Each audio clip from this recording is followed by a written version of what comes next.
ఓం నమో వేదాత్మకాయ వెంకటేశాయ. నీలాద్రౌ శంఖమధ్యే శతదళకమలే రత్నసింహాసనస్థం సర్వాలంకారయుక్తం నవఘనరుచిరం సంయుతం చాగ్రజేన భద్రాయ వామభాగే రథచరణయుతం బ్రహ్మరుద్రేంద్రవంద్యం వేదానాం సారమీశం సుజన పరివృతం బ్రహ్మతాతం నమామి.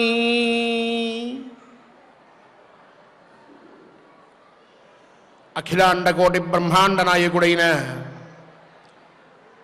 శ్రీమన్నారాయణమూర్తి తిరుమల క్షేత్రంలో అర్చామూర్తిగా వెంకటేశ్వర నామధేయముతో మనందరినీ కూడా అనుగ్రహిస్తూ ఉన్నారు.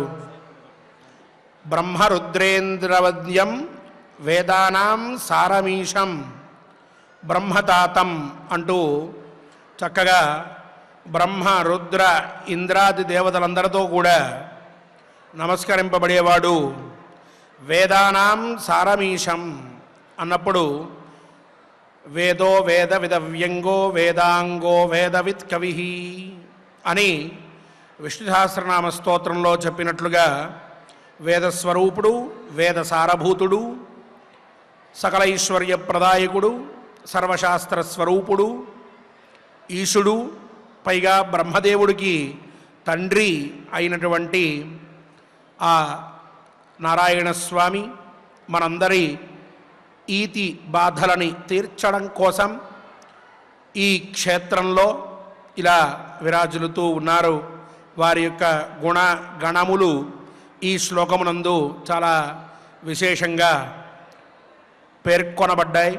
అటువంటి స్వామివారి దివ్య చరణారవిందముల దగ్గర ధర్మ విచారాన్ని మనందరం కూడా స్మృతి ప్రతిపాద్యమైనటువంటి దాన్ని చక్కగా విచారించుకుంటూ ఉన్నాం.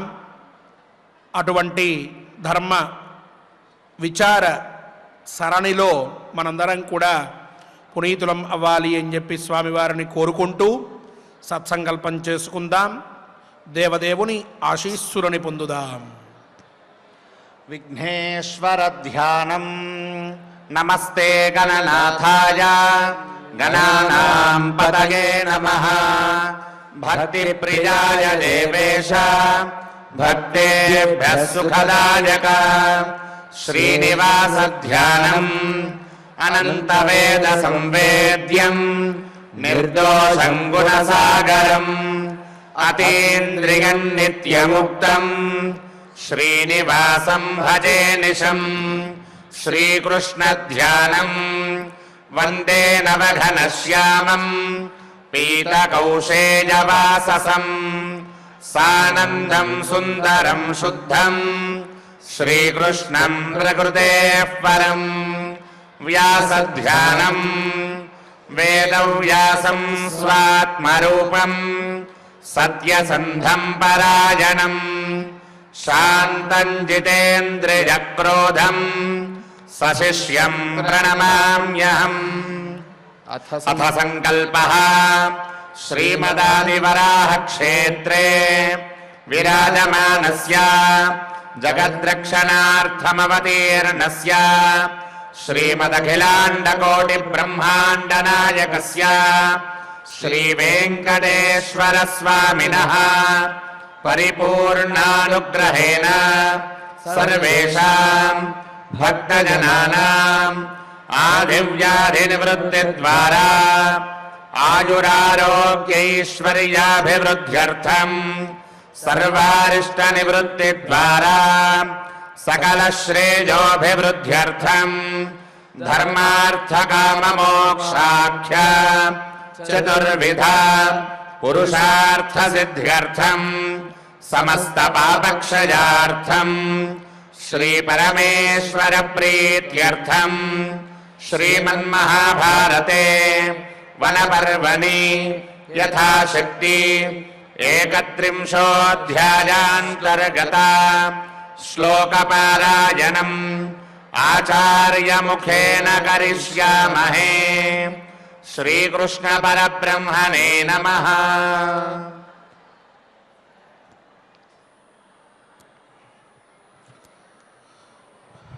नारायणं नमस्कृत्य नरं चैव नरोत्तमं देवीं सरस्वतीं व्यासं ततो जयमुदीरयेत्।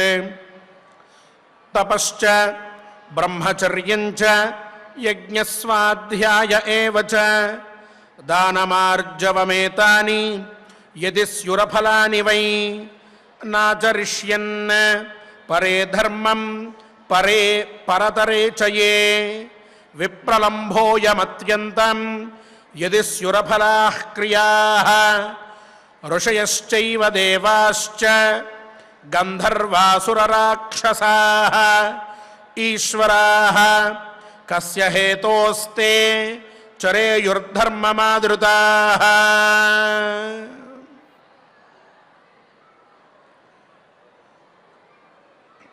ధర్మరాజు ద్రౌపదీదేవికి ఒక వరసలో ధర్మ ప్రామాణ్యాన్ని వివరిస్తూ వస్తూ ఉన్నాడు.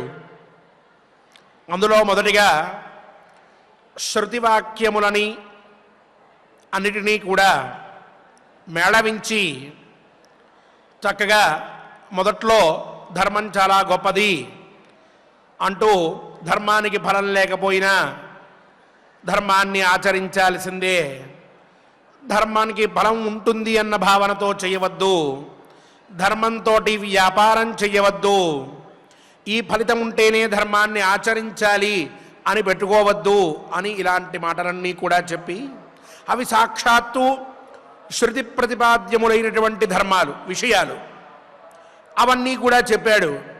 ఆ తరువాత ప్రత్యక్షంగా ద్రౌపదీదేవికి ఒక ఉదాహరణ చూపించాలి అని మార్కండేయ వశిష్ఠ ఇత్యాది మహానుభావుల జీవితాన్ని మొత్తాన్ని ఒకసారి గమనించు. మన ముందరే వాళ్ళందరూ కూడా వచ్చి వెళ్తున్నారు. వ్యాసుల వారిని చూడు, వీళ్ళంతా మహానుభావులు, మార్కండేయుడు చిరంజీవి, వీళ్ళంతా ధర్మం ఆచరించే ఇలా ఉన్నారు అని చెప్పాడు. ఆ తరువాత అనుమాన ప్రమాణంతో ఆవిడికి సమాధానం చెప్పడం కోసమని చెప్పి ఆయన అఫలో యది ధర్మ స్యాత్ చరితో ధర్మచారిభి అని చెప్పి ఒకవేళ ధర్మానికే ఫలం లేకపోయినట్లయితే ఈ జగత్తంతా కూడా అంధకారంలో మునిగిపోయేది కదా, అలా అంధకారంలో మునగకుండా ఉన్నది అనంటే ధర్మం ఉన్నట్లే కదా అని చెప్పి ఇతఃపూర్వం మనం చెప్పుకున్నాం. అనుమాన ప్రమాణము అని అంటే ఇప్పుడు నడుచుకుంటూ వెళ్తూ ఉన్నప్పుడు కొండ మీద మనకి ధూమం కనిపిస్తే అంటే పొగ కనిపిస్తే వెంటనే మనం ఆ పొగని చూసి ఈ కొండ మీద నిప్పు ఉంది అని అంటాం. నిప్పుని మనం చూడం, పొగని మాత్రమే చూస్తాం. కానీ ఆ పొగ నిప్పు ద్వారానే వస్తుంది అన్న విషయం మనకి తెలుసు. మామూలు సమయాల్లో ఎప్పుడో ఒకప్పుడు మనం మంట వెలిగించినప్పుడు ఆ పొగ వస్తూ ఉంటే కొన్ని రోజులకి మనకి ఓహో ఎక్కడ నిప్పు ఉంటుందో అక్కడ పొగ వస్తుంది అన్న జ్ఞానం కలుగుతుంది. ఆ తర్వాత మనం వెళ్తూ ఉన్నప్పుడు ఎక్కడో దూరంగా పొగ కనిపిస్తే అక్కడ మంట ఉన్నది అని చెప్పి అనుకుంటాం. అంటే పొగ ద్వారా మంటని మనం అనుమానిస్తూ ఉన్నాం, నిప్పుని మనం అనుమానిస్తూ ఉన్నాం. ఇదే అనుమాన ప్రమాణము అని అంటే. అలాగే ఇక్కడ ధర్మరాజు కూడా అనుమాన ప్రమాణంతో అంటే శాస్త్రంలో 4 ప్రమాణములు చెప్తూ వచ్చారు. అందులో ప్రత్యక్ష, అనుమాన, ఉపమాన, శాబ్దములు అని చెప్పి 4 ప్రమాణములు ఉంటాయి. ఈ అనుమాన ప్రమాణంతో చెప్తూ ఉన్నాడు. ఇప్పుడు ఏమనంటే ఎలా అయితే ఎక్కడ నిప్పు ఉందో అక్కడ పొగ ఉంటుంది, ఎక్కడ నిప్పు లేదో అక్కడ పొగ రాదు అనేటటువంటిది మనకి ఎట్లా అయితే బాగా తెలిసినటువంటి విషయం అయిందో, అలాగే ధర్మం లేకపోయినట్లయితే, ధర్మానికి ఫలం లేకపోయినట్లయితే ఈ ప్రపంచమంతా కూడా మునిగిపోయి ఉండేది ఎప్పుడో అంధకారంలో. ప్రపంచమంతా ఇలా ఉన్నది సుఖంగా సుభిక్షంగా అంటే ధర్మం ఉన్నట్లే కదా అని చెప్పి ప్రపంచ సౌఖ్యంతో ఈ జీవ ప్రపంచమంతా కూడా సుఖంగా ఉండడంతో దీనివల్ల ధర్మం ఉన్నది, అది ఉంటేనే ఇదిలా ఉంటుంది, నిప్పుంటేనే పొగొస్తుంది అన్నట్లుగా ఇక్కడ కూడా ఆ ధర్మం ఉంటేనే ఇగో ఈ ప్రపంచమంతా ఇలా సుఖంగా ఉంటుంది అని చెప్పి ఆ అనుమాన ప్రమాణంతో ఆవిడికి సమాధానం చెప్పాడు. ఇక పైన ఆయన కొన్ని ఇంకా ఇవన్నీ కూడా ఉంటేనే కదా ఇలా వస్తాయి, ఇవన్నీ ఉండడం వల్లే కదా ఇగో ఈ పనులన్నీ చేయబడుతున్నాయి అని చెప్పి ఒక పెద్ద లిస్టును ఒకదాన్ని చెప్పుకుంటూ వస్తూ ఉన్నాడు. దాంట్లో తపశ్చ బ్రహ్మచర్యంచ యజ్ఞ స్వాధ్యాయ ఏవచ దానం ఆర్జవం ఏతాని యది స్యుః అఫలాని వై. అంటే తపస్సు ఆచరిస్తూ ఉన్నారు ఎంతోమంది, వాళ్ళకి తగినటువంటి విధంగా వాళ్ళ శక్తి మేరకు అందరూ తపస్సు చేసుకుంటూ ఉన్నారు. ఈ తపస్సుకే ఫలితం లేకపోతే తపస్సు ఎవరు ఆచరిస్తారు? అంటే దానికి ఏదో ఫలం ఉందనే కదా. అలాగే బ్రహ్మచర్యం దీక్ష అనేటువంటిది మనం ఇంతకుముందు చెప్పుకున్నాం, దాని ద్వారా ఋషి రుణం తీర్చుకోవచ్చు అని. ఆ రోజు ఆ విషయం అంతగా చెప్పుకోవడానికి కారణం ఇక్కడ ఉన్నటువంటి ఈ పదమే. ఆ బ్రహ్మచర్యం గురించి మనం బాగా విన్నాం. అటువంటి బ్రహ్మచర్యం ఎందుకు ఆచరింపబడుతూ ఉన్నది లోకంలో అంటే దానికి ఫలం ఉన్నట్లే. యజ్ఞ స్వాధ్యాయ ఏవచ, యజ్ఞము మనం యజ్ఞాల గురించి కూడా చెప్పుకున్నాం. పంచమహాయజ్ఞాలు ఉంటాయి అని చెప్పి అనుకున్నాం. అవి కాక నిత్య నైమిత్తిక కామ్య యజ్ఞాలు ఉంటాయి అని కూడా వివరంగా చెప్పుకున్నాం. అటువంటి యజ్ఞాలన్నీ కూడా ఎందుకు ఆచరింపబడుతూ ఉన్నాయి అంటే దానికి ఫలం ఉండబట్టే కదా. అలాగే స్వాధ్యాయ ఏవచ, స్వాధ్యాయం వేదాధ్యయనం చేయడం, పురాణ శాస్త్రాధ్యయనం చేయడం, ధర్మశాస్త్రాన్ని అధ్యయనం చేయడం, ఇతిహాసాలన్నీ కూడా చదువుతూ ఉండడం, వాటిని వింటూ ఉండడం, అవి విన్నంత మాత్రముననే శ్రద్ధగా ప్రమాణంగా వాటిని వింటూ ఉంటే చక్కటి ఫలితం కలుగుతుంది అనే కదా మనం ఇదంతా చేస్తూ ఉన్నాం. అదే ఒకవేళ అబద్ధమైన మాట అయితే ఇన్ని రోజుల పాటు ఈ పురాణములన్నీ చదివే వాళ్ళెవరు, వీటన్నిటినీ వినేటువంటి వాళ్ళెవరు? వినడం అంటే మాటల ఎంత నిష్ఠ కావాలి, ఎంత అలౌకికమైనటువంటి భక్తి భావన ఉంటే ఒక మంచి విషయం వినాలి అనే భావన కలుగుతుంది. పురాణములు కానీ భారతాది గ్రంథములు కానీ వీటిని వినాలి అని అనుకోవడమే, వాటిని వింటూ ఉండడమే ఒక మహాయజ్ఞం, గొప్ప విషయం, ఎంతో పుణ్య విశేషం ఉంది అని తెలిస్తే ధర్మాత్ముడు అని అంటే అతనికి మాత్రమే వినేటటువంటి యోగ్యత కలుగుతుంది, వినాలనేటటువంటి కోరిక కలుగుతుంది. అంత గొప్ప విశేషం పురాణం వినడం అంటే సామాన్యం కాదు. మరి అది ఇన్ని సంవత్సరముల నుంచి ఇంతమంది ఆచరిస్తూ ఉన్నారు కదా, ఇవన్నీ కూడా వింటూ ఉన్నారు, చదువుతూ ఉన్నారు. ఎందుకు ఇవన్నీ కూడా చేయడం? దానికి ఫలం ఉంటేనే కదా. ఇక పైన నేను దానాలు చేశాను అన్నావు నువ్వు, చాలా ఆ దానానికి ఫలితం ఉంటేనే కదా దానం చేస్తూ ఉన్నది. దానేన రాతీరపానుదంత దానేన ద్విషంతో మిత్రా భవంతి దానే సర్వం ప్రతిష్ఠితం తస్మాత్ దానం పరమం వదంతి అని కదా వేదం చెప్పినటువంటి మాట. మరి ఆ దానానికి ఫలం ఉన్నదని కదా అందరూ కూడా దానాలు చేస్తూ ఉన్నారు.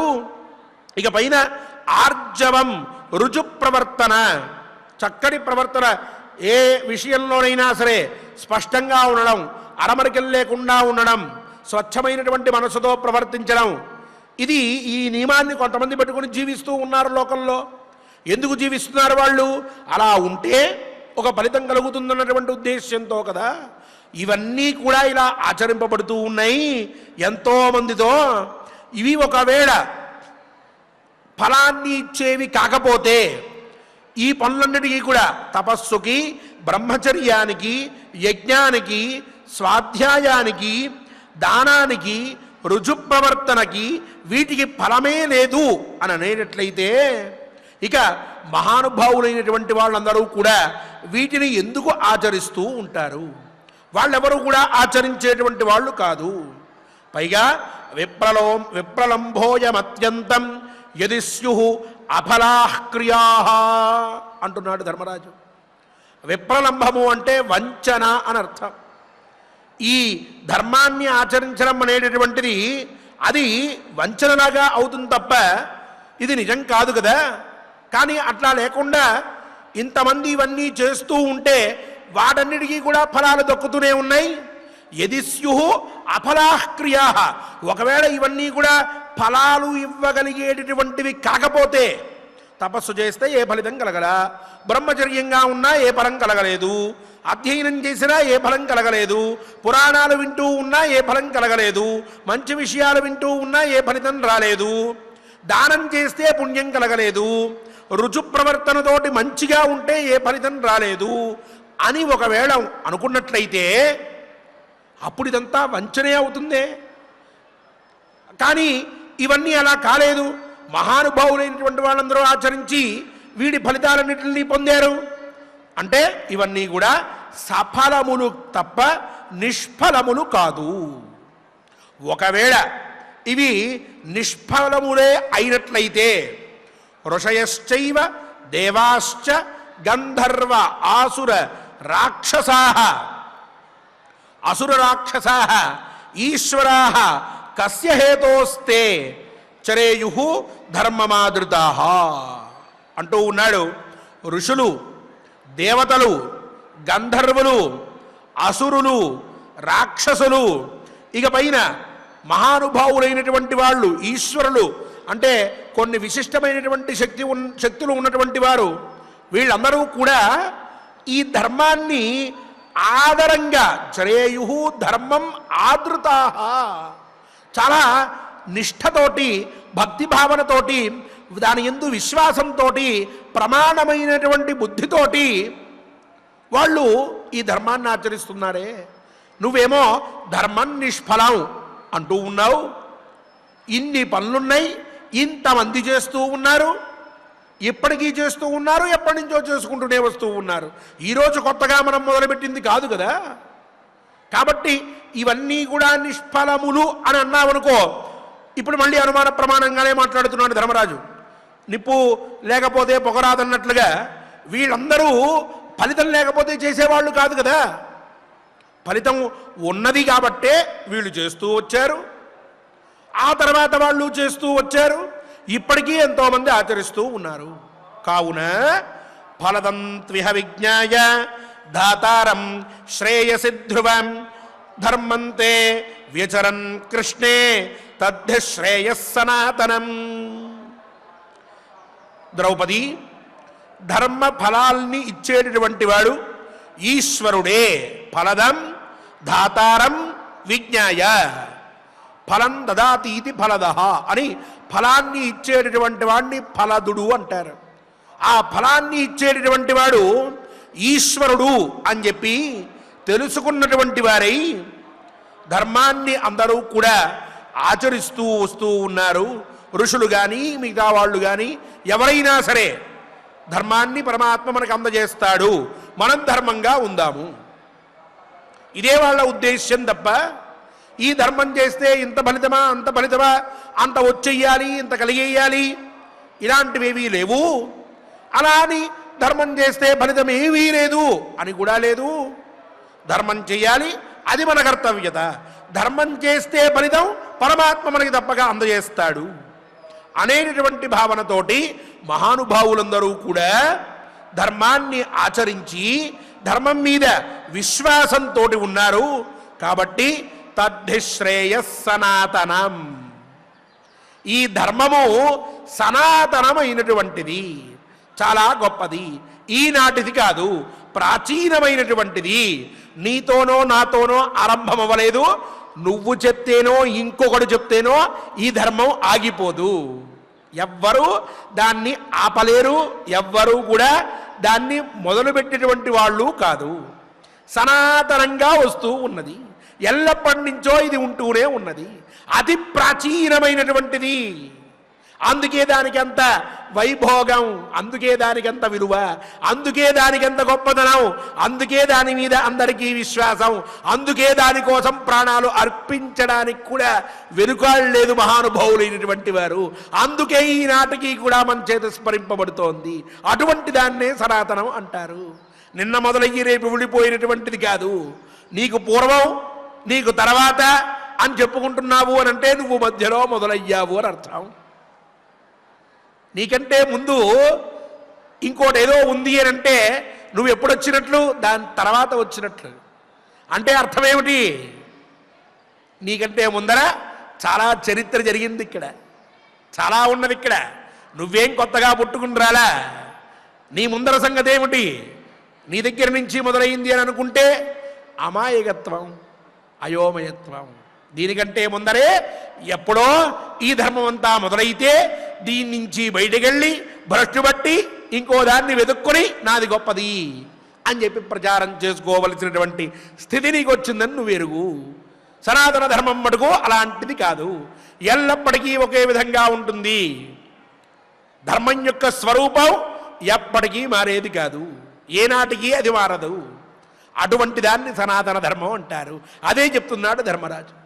ఇది సనాతనమైనటువంటిది ద్రౌపది, ఇదే మనందరి శ్రేయస్సుకి మూలభూతం, దాంట్లో ఎటువంటి సందేహం లేదు అని చెప్పి ఆ పైన సరాయమఫలో ధర్మ నా ధర్మో ఫలవానపి దృశ్యంతేపి విద్యానాం ఫలాని తపసాంతథా అంటూ ధర్మానికి ఫలం లేదు అని చెప్పడానికి లేదు.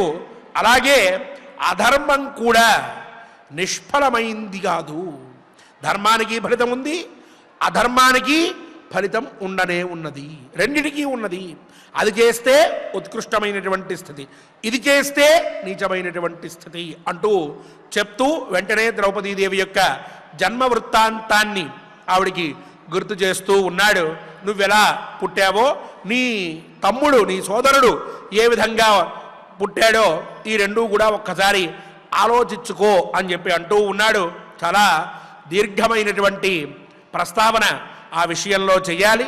సమయానుకూలంగా మనం మన కార్యక్రమాన్ని ముగించుకోవాలి కాబట్టి మనం రేపటి రోజున చాలా వివరంగా ఆ ద్రౌపదీదేవి యొక్క జన్మ వృత్తాంతం మనందరం కూడా విన్నాం. అయినా మళ్ళీ దాన్ని గుర్తు చేస్తున్నాడు అని అంటే అక్కడ ధర్మరాజు వేరే ఏదో విషయాన్ని చెప్దామని అనుకుంటున్నాడు. అది ఏ విధంగా చెప్తాడో, దాన్ని ఏ విధంగా మనం వివరించుకోవాలో రేపటి రోజున చక్కగా విచారం చేసుకుందాం.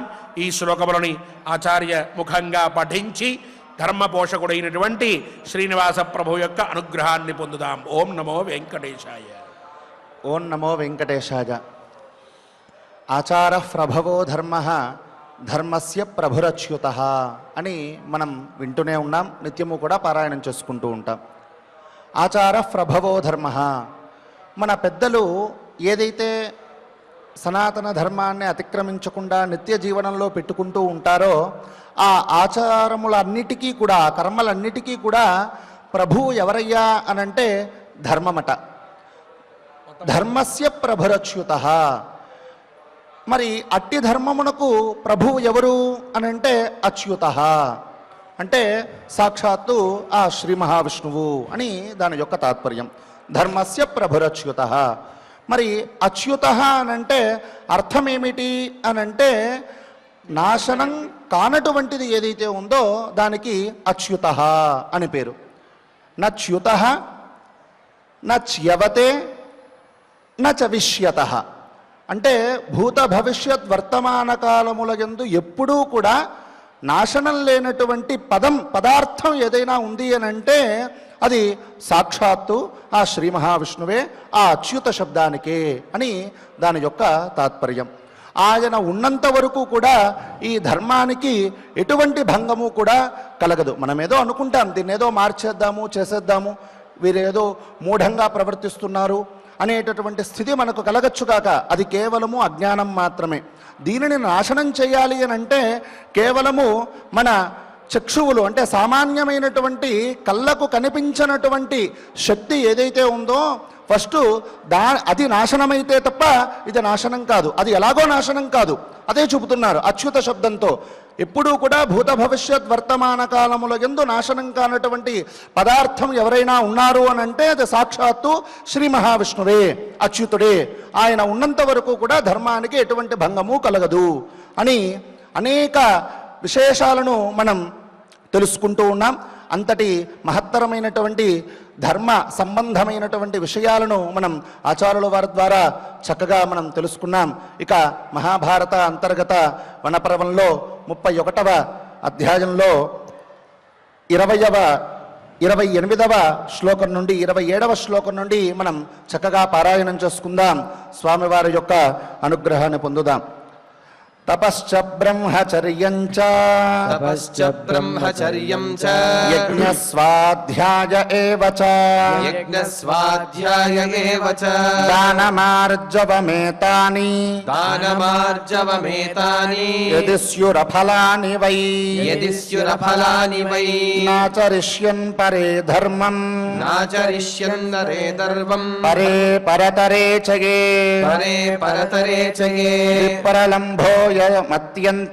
విప్రలంభోయమత్యంతం యది స్యురఫలాః క్రియాః ఋషయశ్చైవ దేవాశ్చ గంధర్వాసురరాక్షసాః ఈశ్వరాః కస్య హేతోస్తే శ్రేయుర్ధర్మమాదృతాః ఫలదంత్విహ విజ్ఞాయ భాతారం శ్రేయసి ధ్రువం ధర్మంతే వ్యచరన్ కృష్ణే తద్ధి శ్రేయస్ సనాతనం.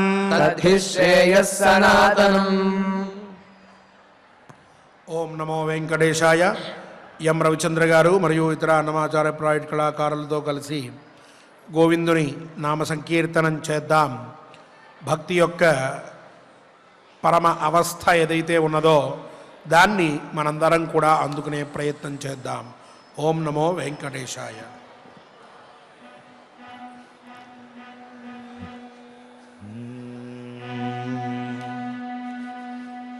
ఏడుకొండలవాడ వెంకటరమణ గోవింద. వెంకటరమణ గోవింద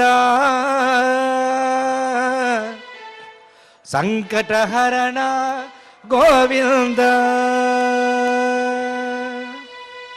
శ్రీనివాస శ్రీ వెంకటేశ భక్తవత్సల భాగవత ప్రియ నిత్య నిర్మల నీలమేఘ శ్యామ పురాణ పురుష పుండరీకాక్ష నందనందన నవనీత చోర పశుపాలక శ్రీ పాప విమోచన దుష్ట సంహార దురిత నివారణ శిష్ట పరిపాలక కష్ట నివారణ హరి గోవింద హరి గోవింద గోకుల నందన గోవింద గోవింద హరి గోవింద గోకుల నందన గోవింద.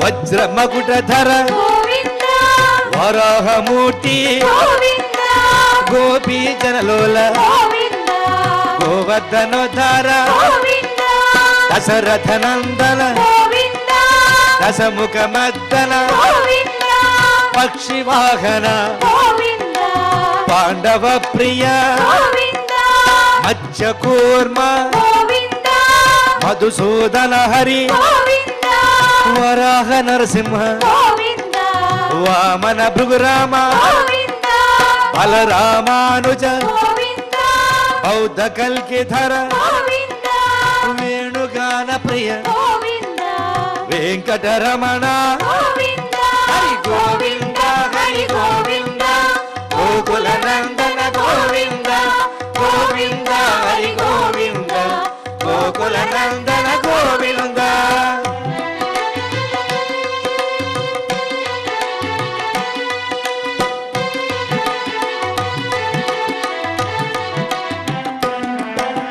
సీతానాయక గోవింద కృత పరిపాలక గోవింద దరిద్ర జన పోషక గోవింద ధర్మ సంస్థాపక గోవింద అనాథ రక్షక గోవింద ఆపద్బాంధవ గోవింద శరణాగత వత్సల గోవింద కరుణాసాగర గోవింద కమల దళాక్ష గోవింద పామిత ఫలద గోవింద పాప వినాశక గోవింద పాహి మురారే గోవింద శ్రీ ముద్రాంకిత గోవింద శ్రీ వత్సాంకిత గోవింద ధరణీ నాయక గోవింద దినకర తేజ గోవింద హరి గోవింద హరి గోవింద గోకుల నందన గోవింద గోవింద హరి గోవింద గోకుల నందన గోవింద.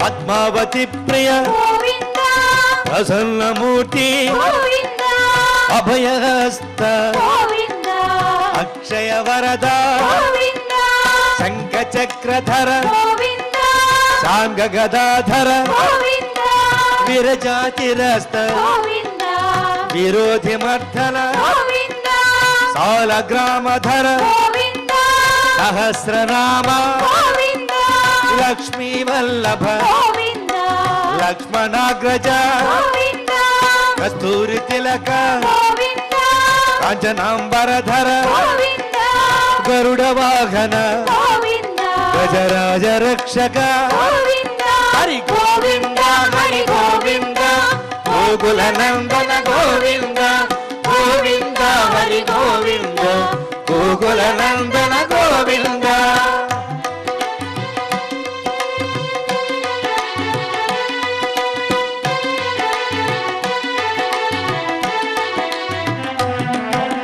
వానర సేవిత గోవింద వారధి బంధన గోవింద సప్తగిరీశ గోవింద ఏక స్వరూప గోవింద శ్రీరామకృష్ణ గోవింద రఘుకుల నందన గోవింద ప్రత్యక్ష దేవ గోవింద పరమదయాకర గోవింద వజ్ర కవచధర గోవింద వైజయంతిమాల గోవింద వడ్డీ కాసులవాడ గోవింద వసుదేవ తనయ్య గోవింద బిల్వ పత్రార్చిత గోవింద భిక్షుక సంస్థుత గోవింద స్త్రీ పుంరూప గోవింద శివకేశవమూర్తి గోవింద హరి గోవింద హరి గోవింద గోకుల నందన గోవింద గోవింద హరి గోవింద గోకుల నందన గోవింద.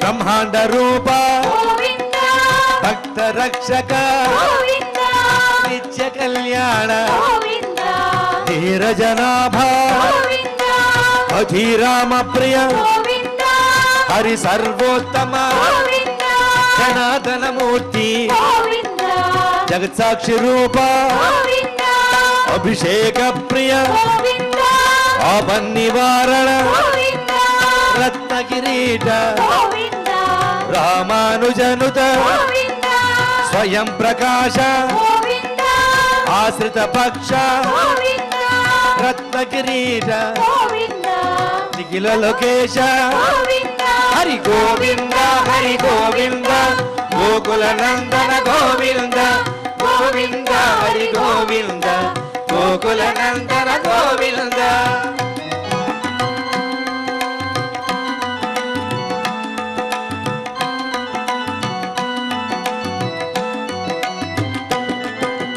ఆనంద రూప గోవింద అజంతరహిత గోవింద ఇహ పరదాయక గోవింద యువరాజ రక్షక గోవింద పరమ దయాళు గోవింద పద్మనాభ హరి గోవింద తిరుమల వాస గోవింద తులసి వనమాల గోవింద శేషశాయిని గోవింద శేషాద్రి నిలయ గోవింద మత్స్యావతార గోవింద ఏడుకొండలవాడ గోవింద హరి గోవింద హరి గోవింద గోకుల నందన గోవింద గోవింద హరి గోవింద గోకుల నందన గోవింద గోవింద హరి గోవింద గోకుల నందన గోవింద గోవింద హరి గోవింద గోకుల నందన గోవింద గోవింద హరి గోవింద గోకుల నందన గోవింద గోవింద హరి గోవింద గోకుల నందన గోవింద గోవింద హరి గోవింద గోకుల నందన గోవింద గోవింద హరి గోవింద గోకుల నందన గోవింద గోవింద హరి గోవింద గోకుల నందన గోవింద గోవింద హరి గోవింద గోకుల నందన గోవింద గోకుల నందన గోవింద గోకుల నందన గోవింద గోకుల నందన గోవింద ఏడుకొండలవాడ వెంకటరమణ గోవింద గోవింద గోవింద ఓం నమో వెంకటేశాయ. క్షమా ప్రార్థనాదులతో పరమాత్మని మనం ప్రార్థించి స్వామివారి అనుగ్రహ పాత్రులమవుదాం. పారాయణాన్ని మంగళాంతంగా పూర్తి చేసుకుందాం. అథ క్షమా ప్రార్థనా యదక్షరపదభ్రష్టం మాత్రాహీనం చ యద్భవేద్ తత్సర్వం క్షమ్యతాం దేవ నారాయణ నమోస్తుతే. అథ లోకక్షేమ ప్రార్థనా స్వస్తి ప్రజాభ్యః పరిపాలయంతాం న్యాయేన మార్గేణ మహీం మహిషాః. గోబ్రాహ్మణేభ్యः శుభమస్తు నిత్యం. లోకాः సమస్తాः సుఖినో భవంతు. అథ భగవత్సమర్పణం కాయేన వాచా మనసేంద్రియైర్వా బుద్ధ్యాత్మనా వా ప్రకృతే స్వభావాత్ కరోమి యద్యత్ సకలం పరస్మై నారాయణాయేతి సమర్పయామి. అథ మంగళం శ్రియః కాంతాయ కళ్యాణ నిధయే నిధయేర్థినాం శ్రీవేంకట నివాసాయ శ్రీనివాసాయ మంగళం.